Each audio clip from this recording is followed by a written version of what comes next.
Hello, I'm Michael Maxenti with Front and Center with Steve and Michael. My partner Steve isn't available today, but I wanted to record an important clip from an interview that Alley Katz does of Christopher Life on her podcast called the 2024 Election: Manipulation and Fear to Control Americans. This was recorded on December 5th. Christopher Life and I met about 4 years ago when he began to formulate what is now the United Independent Movement. That is now, we've had three conferences. We had one in September in Denver of this year, and we're having an upcoming conference meeting of the launching of the Leadership Assembly. And Christopher Life gives it a great, concise explanation and introduces a concept that is important. So let me start with the interview and the question that Alley Katz asks of Christopher Life in this episode. Bear with me as I share my screen.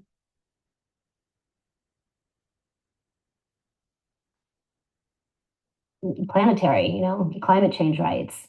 How do we bridge the polarization as independent-minded Americans? So I think I want to introduce the term sense making. It's an important term to establish. Most people maybe aren't familiar with that as a technical term, but it's a very important one. I'll give you a really simple example. You're at work, you get a phone call, and someone tells you your father passed away. You're going to have a major reaction to that, or whatever your reaction is going to be. Let's say somebody calls you a couple minutes later and says, oh, that person that called you was drunk and not coherent, and it's not actually true information. Your father's not dead.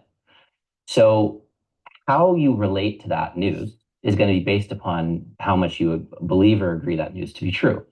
And if you get new information, you see it from a different perspective, then all of a sudden your entire emotional reaction to that moment is completely transformed in a moment when you get different perspective. So when we look at the information that the far left has been getting, or the left has been getting over the last year or more, over the last multiple years about Trump, we have to take into account the fact that the people that have been delivering that information are extremely biased, and biased in a completely objective and understandable sense, right? Like if you have a lawyer who's making an argument for a defendant, the jury knows that that lawyer has an agenda. The agenda is to get them to X, Y, and Z. So people that are consuming information from the left, first and foremost, have to have the sense-making capacity to know that nobody that's driving that narrative, that propaganda, whether it's a candidate or anyone around it or any media institutions that are serving that, are attempting to provide a public service announcement and general education of academic grade information. They are 100% trying to say every single thing with every morsel of energy and attention available to them to get people to polarize away from Trump and towards the left, by way of getting dollars and support leading up to the election moment in time, and then ultimately in November to get the votes. So first and foremost, people have to realize that the information they've been getting has been trying to convince them of something, which the people that are giving that information have every incentive to be able to get them to be convinced for. So when people are giving other people information with the intent to convince them, they are almost inherently manipulating them, and they are contorting information. They are looking for clips that confirm a narrative, and they're basically engineering a way that people are thinking about the situation. So that's my first point I want to give to the left, is that you have been under an intense fire hose of information that's been intended to manipulate you. Now, I'm not saying there's no veracity or truth in that information. I'm just saying, as you make sense of the information you have, You have to know it's been coming from people that have an agenda to get you to hate a particular person in order to support another particular person to get their interests met. When you think about it from that perspective, then you ask the question, okay, well, what's factually true? Because the example that I gave about the phone call and your dad's dead, your dad's not dead, when you start to realize that I could be getting different information from people, then you have to ask the question, what's actually true? Because I should have an emotional relationship and take action based on what's actually true, not just what people wanted me to think was true so that I would donate to a campaign or vote.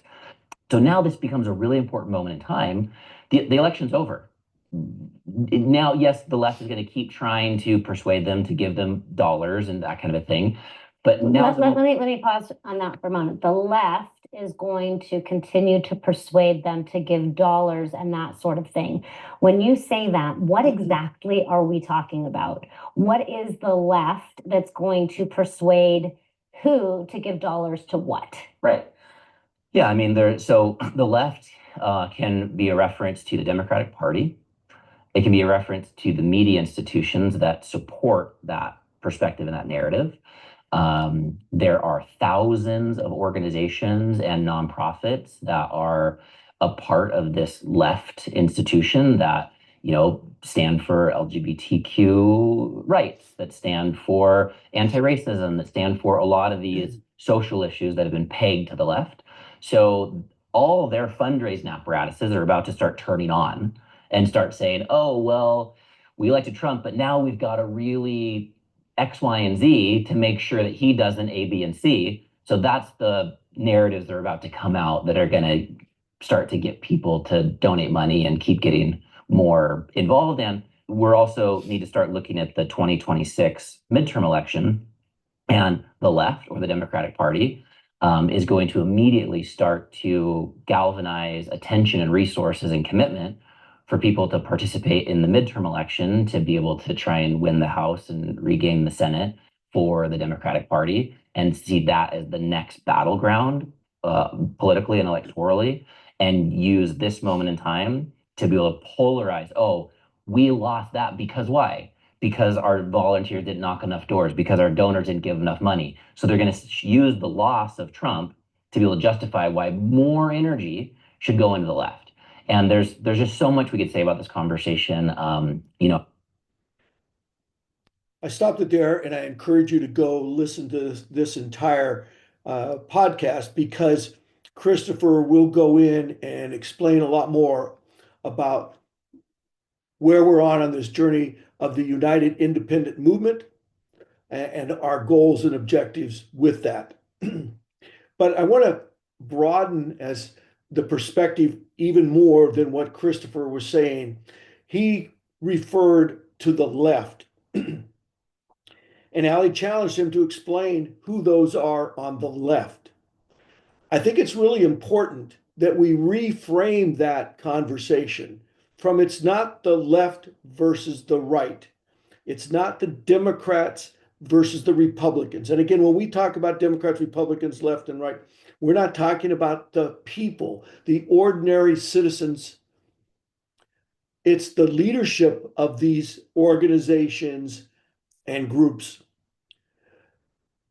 And we have to continue to reframe, it's not progressives against conservatives.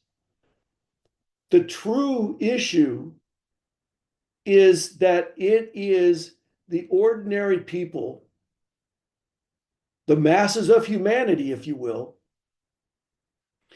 against the people who have a vision of a future, a technocratic future, a future blending the levels of technology that we have today into transhumanist people of a enhanced level. These are folks that are the special interests that have enormous wealth. Some are just part of the political elites. Some are just part of those who wished to be in that echelon, if you will, of the World Economic Forum, the banking class, the oligarchs, and also what we're up against is those folks who occupy the administrative state, also sometimes referred to as the deep state. People who have an entrenched self-interest in maintaining and perpetuating the status quo because of their own self-interests. It is really about a positive populism against these folks who have this goal of a new one world order, where those in the leadership happen to see themselves as lower G gods that are just fortunate enough to have the opportunity in their eyes to move humanity and life towards this transhumanist future. That's what we're up against. And that's important for us to understand. They're tools of manipulation and all. And that's what we're doing, Steve and I are doing with Front and Center. Our slogan is, get off the political battlefields, get onto the cooperative playing fields. Then we can write our, and I mean our, as an ordinary humanity story together. Because when the people come together, the solutions to these problems that we face will be found. So I'm going to stop there. Encourage you to go to Alley Katz on YouTube or whatever platform. Listen to Christopher Life in Total. But his understanding that he brought forth in a very good way about sense making and the manipulation is crucial to understand as we reframe the time we're in so that we, the people, can gain control of our government, get government on the side of the people, out of the hands of the leadership of the old guard Republican Party, the GOP, which is now evolving into the grand new party as the Mitch McConnells and others of the old guard who have now become part of this, have shown their cooperation at the highest levels with those from the Democratic Party, this uniparty that controls our government and all of the resources that our government can bring to bear.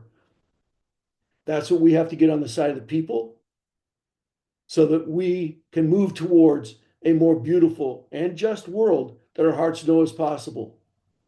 So please subscribe to Front and Center with Steve and Michael. Listen carefully to what Christopher Life says here. Follow our podcasts as we will continue to try to bring forth conversations. Christopher's been on our podcast show twice already. He'll be back again. Perhaps our next conversation with a guest will be with Chris. We're working on a date right now for that. So stay with us, follow us, share this with your friends. Help us reframe this conversation so that people realize it's not our families and our friends against each other, as I've said earlier. It's us together. Thank you so much.